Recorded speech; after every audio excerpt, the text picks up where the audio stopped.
আজকে আবারও চলে আসলাম আরেকটি নিউ ক্রপ টপ ভিডিও নিয়ে।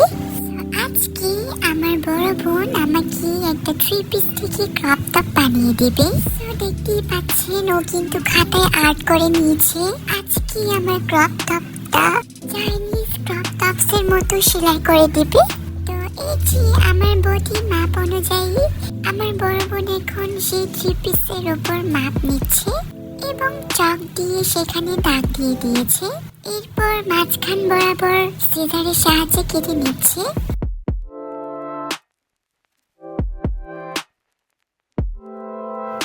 আগে থেকে বলে রাখি, আপনি যদি আমার চ্যানেলে নতুন হয়ে থাকেন তাহলে please subscribe to my channel, আর হ্যাঁ, নোটিফিকেশন বেলটা অন করে দিবেন যাতে পরবর্তী ভিডিও আমি নতুন আপলোড করলে আপনারা সাথে সাথে পেয়ে যাবেন। আর হ্যাঁ, বন্ধুদের সাথে লাইক কমেন্ট শেয়ার করতে কিন্তু ভুলবেন না। কথা অনেক বলে ফেললাম। এরপর আমার বড় বোন এখানে যেটা বুকের পার্ট, চেস্ট, সেটা কিন্তু কেটে নিচ্ছে।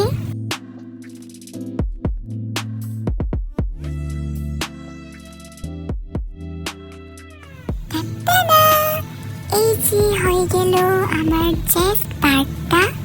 এরপরে ওড়না থেকে হাতে মানে শোল্ডারের জন্য প্রয়োজন মতো কাপড়ের অংশ কেটে নিচ্ছে।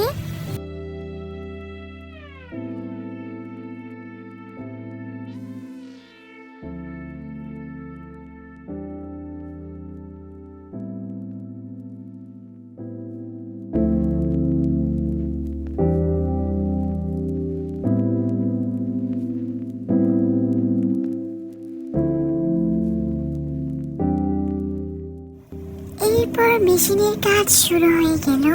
প্রথমে পাইপিং করে নিল।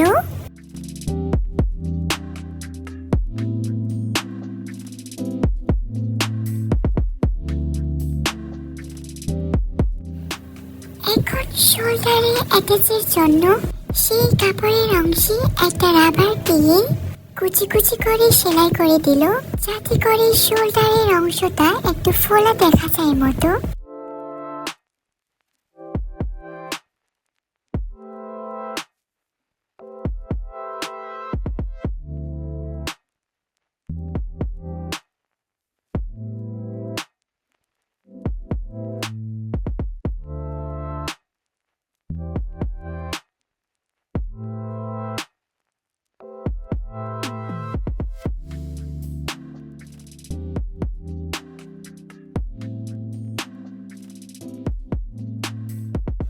এরপর সব কাপড়গুলো সাইড দিয়ে অ্যাটাচ করে দেওয়া হলো, পরে একসঙ্গে সেলাই করলো।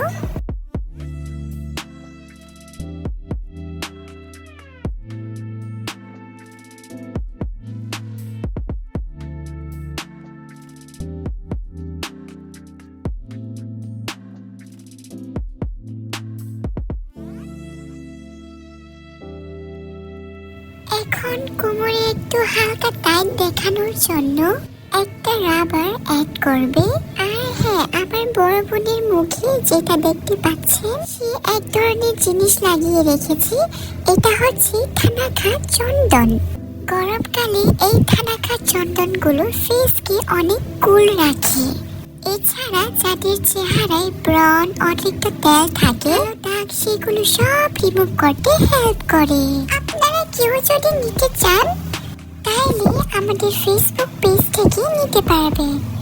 আমার ক্রপ টপসটা প্রায় হয়েই আসলো, দেখতেই পাচ্ছেন।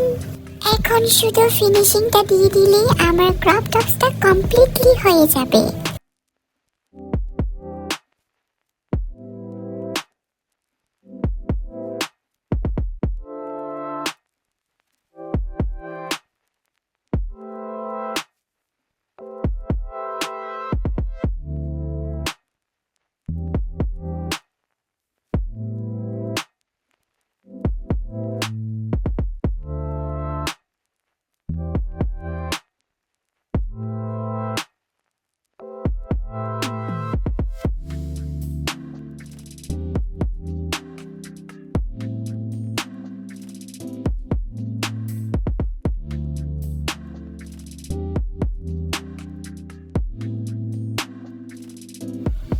তারপর এই যে ফাইনালি হয়ে গেল আমার ক্রপ টপ। দেখতে পাচ্ছেন কত সুন্দর, আমার খুব খুব পছন্দ হয়েছে। সো গাইস, আজকের ভিডিওটি এই পর্যন্তই। আশা করি ভালো লেগেছে। ভালো লাগলে লাইক কমেন্ট শেয়ার করবেন। দেখা হবে নেক্সট ভিডিওতে। Bye bye.